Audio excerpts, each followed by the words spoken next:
Muy bien, volvemos a la radiográfica con Vamos al Frente, el programa del Frente Telefónico en Foetra, Sindicato de las Telecomunicaciones. 9 horas 13 minutos 30 grados la temperatura en nuestra capital federal y el conurbano bonaerense este día sábado 27 de diciembre. Y bueno, como lo prometimos en la apertura, está presente acá en el estudio Patrick Rice de Radiográfica. Hace poquito estuvo con el cafecito de Lautaro el compañero Matías Mora Cáceres. Él es politólogo, es compañero militante, peronista.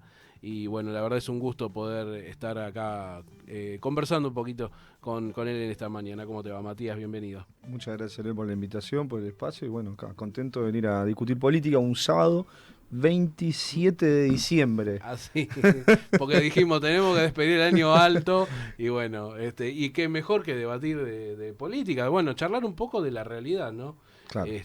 Sobre todo aquellos que, bueno, estamos preocupados obviamente por lo que está atravesando nuestra patria y bueno, nuestro pueblo, pero al mismo tiempo todavía yo creo que estamos como en una etapa de conmoción, ¿no? Porque digo, más allá de algunas responsabilidades y corresponsabilidades, uno no termina, me parece, de entender, digamos, por qué estamos viviendo lo que estamos viviendo, o por ahí sí, pero bueno, con la conmoción de que, bueno, todos los días es una piña más. Ayer el presupuesto que pasó con un golpe bastante duro a la educación técnica, a la educación en general, a la salud, bueno, Sí, a la ciencia. a la ciencia, a la asistencia social también. ¿Cómo estás viendo este momento particular que está viviendo nuestro pueblo, digamos?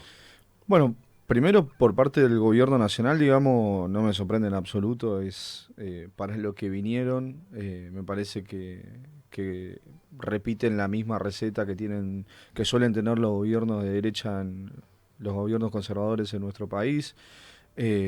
Sí, también estoy sorprendido por la poca capacidad de reacción que tenemos de este lado de la cancha, digamos, ¿no? Que no podemos terminar de ordenar el equipo para salir en el contraataque, en el contragolpe, digamos, y tener una postura más ofensiva. Seguimos teniendo una postura defensiva desde que asumió Milei, te diría de antes, eh, pero de mínima desde el 10 de diciembre de 2023, que como decís vos, piña tras piña, o en el fútbol, viste, cuando te hacen un gol tempranero, estás muy alerta porque te puede venir el otro. Nosotros nos cayeron 2 o 3 goles seguidos y ya estamos absolutamente desordenados y desorientados y no tenemos un entrenador, un equipo, un cuerpo técnico que de alguna manera ponga el 5 en el lugar del 5, al arquero en el arco, al 10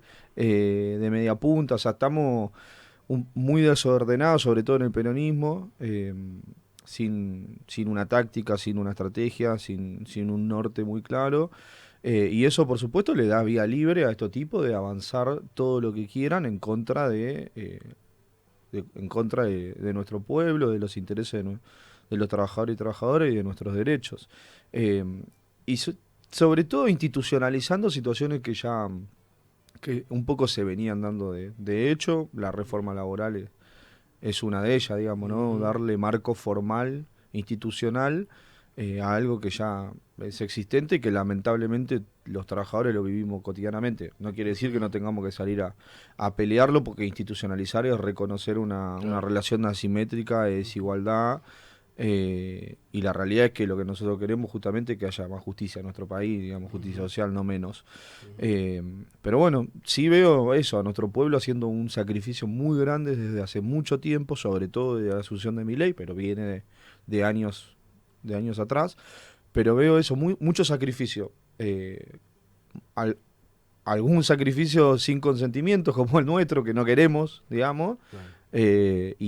y otro, gran parte de la sociedad, que ese sacrificio lo hace con consentimiento, ¿no?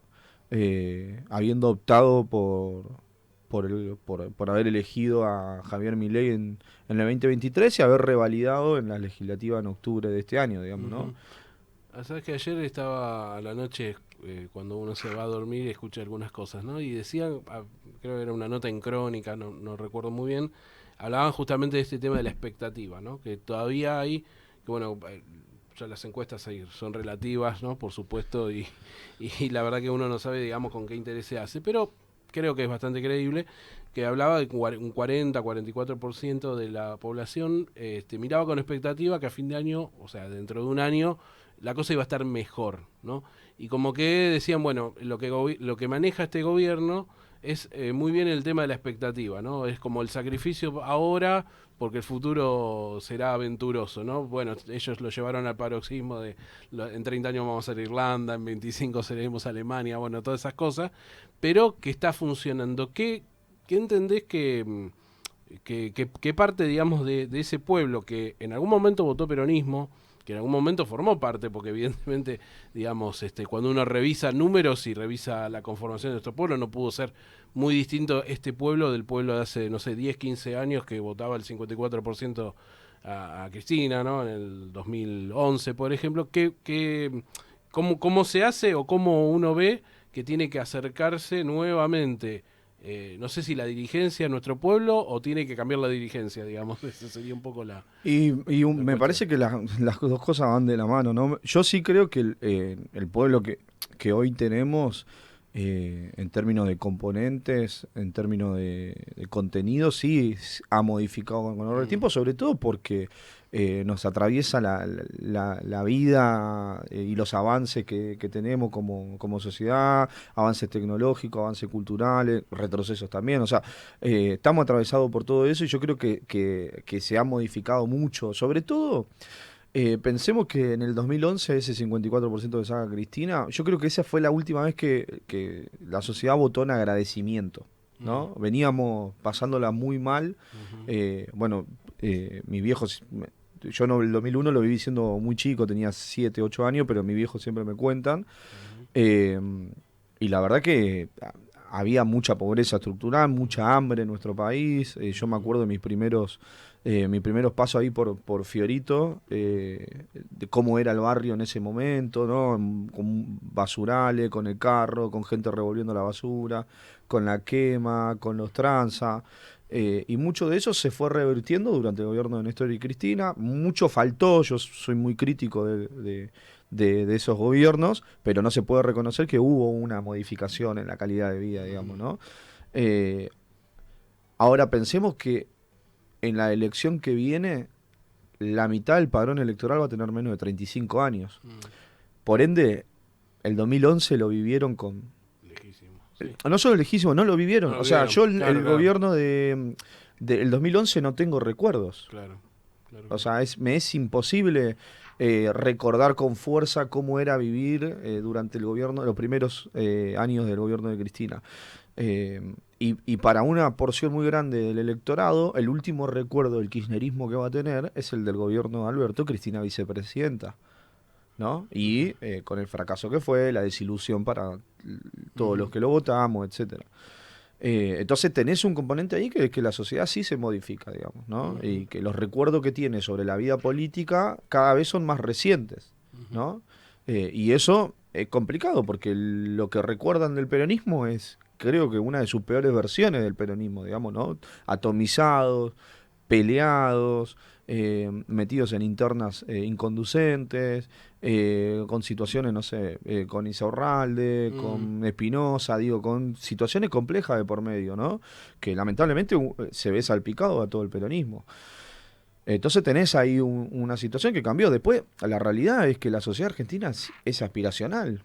Y obviamente se mueve por el deseo y por la expectativa. Entonces vos también tenés que poder jugar con eso, digamos, ¿no? Y el peronismo históricamente jugó con eso, porque el trabajador que no tenía nada, el peronismo ¿qué le ofrecía a ese laburante que era explotado en una fábrica o en el campo? Bueno, le proponía transformar su vida, transformar en términos materiales, que pueda acceder a una vivienda, que pueda acceder a un vehículo, que pueda acceder a bienes materiales, pero también a un crecimiento profesional, ¿no? Que puedan ingresar a la universidad, que puedan estudiar algo, sus hijos. Hay una cosa ahí de la movilidad social ascendente que el peronismo de alguna manera lo perdió y hasta lo castiga, ¿viste? Como que castiga al que le va bien, castiga en términos simbólicos y en términos materiales también, al que crece, ¿no? Y después hay un castigo moral. Que, che, no te olvides de dónde venís, no te olvides quién te dio, lo que te permitió estar donde estás, ¿no? Hay una cosa ahí de estar flagelando constantemente a nuestro pueblo con un mensaje rarísimo, porque eso no es no es el peronismo, pero como una exigencia de idolatría que no debiera ser así, digamos, ¿no? Cuando uno hace política no lo hace por el agradecimiento del otro, para que lo voten o por lo que sea. Uno hace política porque entiende que la política es la herramienta de transformación de los pueblos y es lo que puede convocar a hacer esta patria más grande. Entonces, si sumamos todo eso y sumamos que tenemos una dirigencia política bastante mediocre y es un cóctel explosivo, digamos, ¿no? Para el peronismo. Y es lo que hace que estemos hoy en estas circunstancias. Exacto. Estamos con Matías Mora Cáceres, bueno, charlando un poco de ver cómo le encontramos el agujero al mate, ¿no? De alguna manera a esta situación, mientras tomamos unos muy ricos mates que hizo Matías. Estaba pensando en algo, bueno, nosotros venimos charlando, este programa es un programa de un sindicato, y venimos charlando mucho de la contrarreforma laboral, la llamamos, ¿no? Porque es quita derecho, quita derecho, quita derecho. Y una de las reflexiones que teníamos en los últimos programas es, le hablamos a un público que, bueno, sabe lo que es un convenio colectivo de trabajo, sabe lo que es cobrar el aguinaldo a fin de año, tener las vacaciones pagas, etcétera, etcétera, pero que no es la matriz. Vos recién dabas una clave que era, bueno, hay una reforma laboral de hecho. Digamos, hoy el 60% de los trabajadores no conoce, no sabe lo que es un convenio colectivo de trabajo, digamos, está en la economía informal, en la economía popular, saca el monotributo y ve cómo se paga algún servicio de salud, o directamente, bueno, el desempleo por ahí ahora es un fenómeno a analizar, digamos, como que en realidad no refleja exactamente solamente las personas que están ocupadas o trabajan en la economía de plataforma. Y a mí me parece que hay una dirigencia que no está interpretando a ese sujeto trabajador, que sigue siendo el sujeto trabajador, pero que cambió de lo que era la formalidad. ¿Cuál te parece que tendría que ser la interpretación o la convocatoria, más que la interpretación, de ese sujeto que hoy está fuera de lo que Claro. es un componente de derechos que, bueno, sigue siendo muy importante y que sigue siendo necesario defender? Bueno, sí, parte de que la dirigencia y en particular el peronismo esté peleado con la época que nos toca vivir es justamente la falta de interpretación de los nuevos actores que emergieron en los últimos años. Uno de esos nuevos actores, sin duda alguna, son los trabajadores de plataforma que hoy de alguna manera vienen no sé si a suplantar, pero por lo menos pues se ponen en el escenario a competir con el trabajador que en términos teóricos o ideal conocemos nosotros, que nos gustaría que no son el proletario que está en una fábrica, ¿no? Que va con el mameluco, que tiene un convenio colectivo de trabajo, que tiene un gremio, tiene un sindicato que se organiza, que cumple una jornada laboral, que vuelve a su casa. Hoy eso se va difuminando, de hace muchos años que se viene difuminando, que se viene perdiendo, y empiezan a aparecer estas nuevas formas de organizarse, anterior a los trabajadores de plataforma, que es el boom de los últimos años. Tuvimos todo lo que era el trabajo de la economía popular, ¿no? Y lo discutido que estuvo el trabajo de la economía popular durante el último gobierno de Cristina, el gobierno de Macri, el gobierno de Alberto, sobre todo también con los sindicatos y los gremios. Digo, con la CGT hubo una discusión de años, hoy recién empezó, claro, se empezó a incorporar, porque es algo que ya no se puede desconocer. Y no es algo que a nadie le gusta que existan trabajadores informales, digamos, ¿no? Trabajadores de la economía popular. Pero es la forma que encontraron los laburantes de ganarse el día, digamos. Entonces, frente a la realidad existente, vos tenés que encontrar una forma de organizarlo, de construir reivindicaciones y en función de eso intentar resolver y mejorarle un poco las condiciones de laburo de esas personas. Yo creo que con los trabajadores de plataforma no es algo reciente. Creo que el primer pico de gente trabajando en esos términos fue con Macri, sí, ¿no? Que empiezan a caer Uber, sí, viene Pedido Ya, después viene Rappi. y todavía se miraba como de costado, como si fuera algo pasajero, ¿viste? Incluso hoy en día hay gente que dice, bueno, eso es transitorio y después de ahí ese trabajador tiene que pasar a una fábrica, tiene que pasar al laburo más industrial o productivo, lo cual me parece que es lo que todos deseamos, más no lo que viene sucediendo. Eh, y lamentablemente se empezó a convertir en un problema estructural. Ujú. eh, que en nuestro país eso cruza el 50% el laburo informal y tenemos el dato, creo que el dato más preciso que tuvimos con respecto a eso fue cuando salió el IFE, Mm. que había casi 12 millones de trabajadores y trabajadoras en condiciones de acceder a ese subsidio durante la pandemia. Creo Ujú. que después lo terminaron cobrando un poco menos, pero esa era la cantidad de gente que es abismal, Sí, 11 millones de se había personas. pensado para 5 o 6 millones y terminó casi duplicándose. Casi duplica. Bueno, Ujú. eh, y por supuesto que hay que construir una política alrededor de eso, entendiendo también en lo multidimensional que se convirtió el trabajo, ¿no? Y que Ujú. está también atomizado. Entonces vos tenés que tener la capacidad y la creatividad de sentarse con ese amplio abanico de sectores de trabajadores que es muy diverso y que tienen problemáticas muy distintas. No es lo mismo el cooperativista que el que labura en Mm. Rappi, que el que labura como agricultor familiar. O sea, tenés una disparidad también de demanda, de ingreso, tenés un montón de cuestiones que obviamente de los sindicatos y desde la central obrera tenés que sentarte y incorporar a aquellos que hoy estén pensando política en torno a esos sectores, pero sin duda que hoy hay un peso enorme y que tiene que tener el mismo peso que los trabajadores formales, porque Ujú. uno, o sea, la CGT representa y expresa a los trabajadores que tienen un convenio colectivo de trabajo, que tienen un Ujú. contrato, que están en blanco, ¿no? Ujú.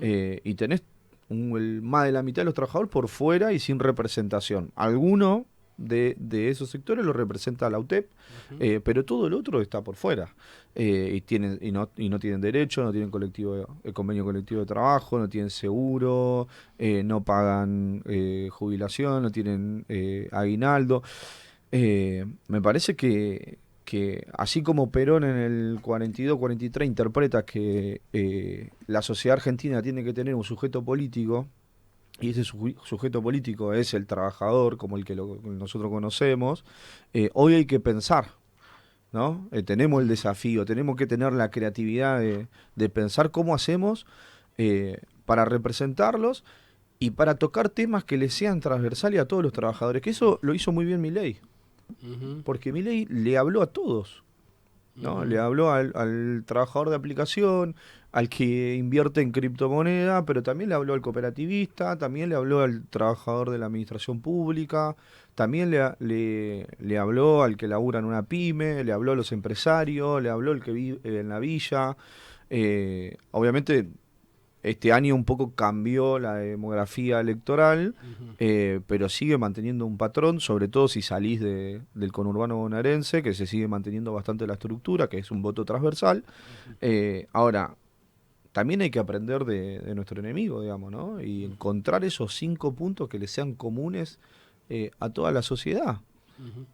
El tema es encontrarlos, ¿no? Porque obviamente quizá para vos, Daniel, son 5 puntos diferentes a los 5 que tengo yo, que serán distintos a los 5 que tiene algún Mm. militante o dirigente de la cámpora, que a lo que tiene Axel, digo, pero la tarea que tiene el peronismo es intentar construir consenso, Sí, digamos. sí, mínimo común denominador, como se Es dice que lo comúnmente. necesitamos. Claro, totalmente, totalmente, para poder estructurar un proyecto y para al mismo tiempo convocar a esa comunidad organizada, ¿no? Porque digo, si el peronismo o si el movimiento nacional, digamos, se caracteriza por algo, por esto de construir con la comunidad. O sea, si no se convoca a la comunidad a construir el proyecto, es difícil poder encontrar justamente las respuestas, ¿no? Y hacerlos parte. ¿Hay algún espacio? Bueno, veníamos charlando antes de entrar al estudio de algún encuentro bueno, hubo con la intendenta de Moreno, con Mariel Fernández, con Fernanda Minio, que ahora es diputada nacional, y hasta hace muy poquito tuvo a cargo una estigmatizada pero efectiva administración del FISU, que recordamos, bueno, ya lo hemos charlado en este programa, era lo que se había creado como fondo para mejorar las viviendas y los barrios populares, ¿no? Y el trabajo sobre urbanización de barrios populares. Digo, hubo un encuentro, estábamos charlando de eso. Estos encuentros pueden ampliarse y pueden generarse, digamos, en espacios más amplios de este continente que se identifica como movimiento nacional, o todavía hay muchos resquemores o muchas tensiones, vos ves en el campo popular. Digo, por ahí el emergente, y no por ahí, si querés entrar, entramos en la discusión, ¿no? Uno vio lo que pasó el domingo pasado o el lunes con la disputa en Quilmes, ¿no? Lamentablemente entre la ex intendenta ahora y Juan Grabois, y uno se pregunta si esa sigue siendo la dinámica o hay algún espacio para poder construir algo más colectivo. No, ¿Cómo sí, lo ves? yo creo que sí, que el peronismo sigue siendo la herramienta que tenemos para lograr ese país con justicia social que tanto anhelamos. Dentro del peronismo, al ser un movimiento, tenés distintas variantes, digamos, distintas fuerzas, distintos actores. Eso es lo que enriquece al peronismo. Sí hay que encontrar, me parece a mí, esos puntos de acuerdo que mencionábamos anteriormente. A mí me parece que lo que... No sé si yo te voy a ser completamente sincero, yo no espero nada de la dirigencia.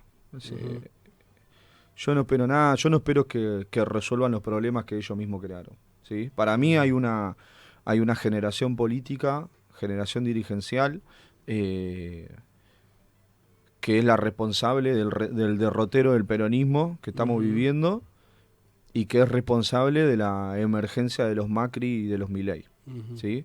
Y eso responde justamente a los egos, a la mediocridad, a la avaricia, a la falta de creatividad, responde a las limitaciones que tiene esa generación política. Entonces la realidad es que no espero nada. Sí espero de los militantes, de los cuadros intermedios, de los compañeros y compañeras que ponen el pecho cotidianamente en los lugares en los que militan, sea la universidad, sea la escuela, sea el puesto de laburo, sea el barrio, donde estén militando. Yo en eso sí confío y creo, y estoy seguro que desde ahí se va a construir el peronismo que todos queremos, porque yo estoy seguro que si un militante de Patria Grandes, retomando esto que vos decías de entre Mayra y Juan, un militante de Patria Grandes se sienta a discutir con un militante de la Cámpora de Quilmes, no hay chance en que no estén de acuerdo. No hay chance en que no estén de acuerdo en lo que quieren, en lo que desean, en lo que buscan, en cómo tiene que ser el peronismo, cómo se tiene que ordenar, para dónde tiene que ir. Nos pasa a nosotros, y en particular yo me vengo juntando con un montón de compañeros y compañeras de los espacios más diversos que existen, digamos, y con gente de cualquier edad. Y estamos todos de acuerdo en el diagnóstico político de por qué estamos como estamos, qué fue lo que permitió que Milei se construyera como un fenómeno político, y sobre lo que tenemos que hacer para adelante. Yo confío en que le vamos a encontrar la vuelta desde ahí. No sé si va a surgir un Néstor, pero quizá el desafío es construir un Néstor colectivo, ¿no? Entre todos y todas. Quizá no es el momento de un gran liderazgo, y es momento de que un gran colectivo, una gran comunidad, ojalá la comunidad organizada, seamos quienes de alguna manera generemos la tensión e instalemos lo que queremos que suceda para adelante. Obviamente que nosotros venimos de un bagaje político bastante verticalista. Vos venís del sindicalismo, sabés cómo se ordena, las organizaciones funcionan igual, pero no es lo que la sociedad está buscando, no es lo que la sociedad nos está pidiendo, digamos, ¿no? O por lo menos no es con esta dirigencia que hoy tenemos. Entonces, sí hay que reclamarle, hay que exigirle. Me parece que nosotros tenemos que, de alguna manera, ordenar el caudal para que el agua circule para un lugar. Pero no me sorprende ni los errores, ni las mezquindades, ni la forma de construir política que tienen, sobre todo porque están inmersos dentro de un paradigma, ¿no? Un paradigma político que ya está caduco, no solo en términos de la militancia, sino en términos de la sociedad. La sociedad ve con malos ojos eso, y no ve diferencia, no difiere, no sabe que Juan y Mayra son distintos, no sabe que Cristina y Axel son distintos. Ujú. Para la sociedad argentina son todo lo mismo, digamos, ¿no? Ujú. Eh, lo que hay que encontrar justamente es lo que de alguna manera rompa con ese paradigma, pero es difícil porque implica una revolución interna, implica una transformación de 180 grados, Claro. ¿no? Y eso implica no solo en términos más teóricos, en términos de actualización de doctrina, sino también en términos de práctica política, ¿no? Ujú. Que para mí hay que modificarlo. No digo que el sector de la libertad avanza lo haga distinto, qué sé yo, por lo menos lo vende distinto. Ujú. Y eso que se vende distinto, la sociedad me parece que lo compra y lo acompaña. No sé cuánto le durará. Capaz que en el 2027 le va mal a Milei, pierde las elecciones, el peronismo vuelve al gobierno, como una cuestión eventual y coyuntural. Pero si seguimos de esta manera, inmersos en internismo pavos, y es muy probable que tengamos después un fracaso político como gobierno, como gestión. No puede pasar lo mismo que no pasó con Alberto. Y para eso, justamente lo que hay que hacer es empezar a juntarnos con, con todos los actores que estén dentro del peronismo. E intentar buscar eso, 5 o 10 puntos de acuerdo, puntos en común, para lograr instalarlo en el debate público, en la agenda política y empezar a tener un carácter más ofensivo y menos defensivo, que es lo que nos está pasando. No solo tenemos un carácter defensivo con el avasallamiento de Milei, sino que encima nos empezamos a tirar codazo entre nosotros. Ujú. Que lo que pasó con Juan y con Mayra es una cagada, la verdad, Ujú. porque yo entiendo el ordenamiento de la calle, lo Ujú. espacial, o sea, me Ujú. parece bárbaro, pero dejar sin el Morphy en diciembre a tanta familia me parece bastante desastroso, digamos, ¿no? Ujú. Entonces, pero no puede ser que no se pueda construir un Claro, punto medio un entre las punto. dos cosas, Sí, ¿entendés? sí, sí. Che, hay que ordenar la calle. A nadie le gusta que venga alguien y te cobre 10 lucas por estacionar el auto en la calle. Claro. No sé si vos tenés auto, Sí, sí, sí. pero, no le gusta a nadie, Ujú. pero a nadie le gusta, ¿entendés? Ujú. Y seguramente si le preguntás a cualquier argentino te va a decir, no, loco, yo no quiero que haya trapitos. Ujú. Ahora, el sector de la política, nosotros tenemos que entender que hay miles de familias que viven, que ese es su ingreso, Ujú. ¿no? Hay una forma de resolverlo, que es formalizando, institucionalizando una forma de laburo con control, con auditoría, con revisión, que esté municipalizado, pero sin dejarlos afuera, incorporarlos adentro, ¿no? Y eso Ujú. justamente es el peronismo, incorporar a los que están afuera, los que están expulsados del sistema, los tenés que meter. Bueno, me parece que no era tan difícil llegar a un punto de acuerdo entre la política, pero bueno, a veces priman las mezquindades, lo que ya sabemos que Ujú. lamentablemente sucede. Y es lo que nos Totalmente. lleva al lugar en el que Al estamos lugar hoy que en día. estamos actualmente, tal cual. Es Matías Mora Cáceres quien nos dice esto, politólogo militante. La verdad te agradecemos, Matías, que te hayas venido. Sabemos que es difícil un sábado a la mañana. Los que venimos del conurbano, además, creo vos sos de Fiorito, yo soy de Lanús, así que se nos complica también. Pero bueno, estamos cerca, estamos acá en el sur y siempre reivindicamos el lugar, nuestro lugar acá en Radiográfica. Así que bueno, abierto siempre a recibirte, a poder charlar, a poder analizar y a poder, bueno, quedarnos pensando para ver cómo intervenimos, digamos, de alguna manera desde nuestros espacios en esta transformación del pueblo que, bueno, necesita salir de esta actual situación. Así que te agradezco mucho que Ah, hayas venido. a vos, Ariel, muchas gracias por el espacio. Muy bien, gracias. Vamos rapidito a la tanda y después de la tanda venimos con el balance de 2025 acá en Vamos al Frente.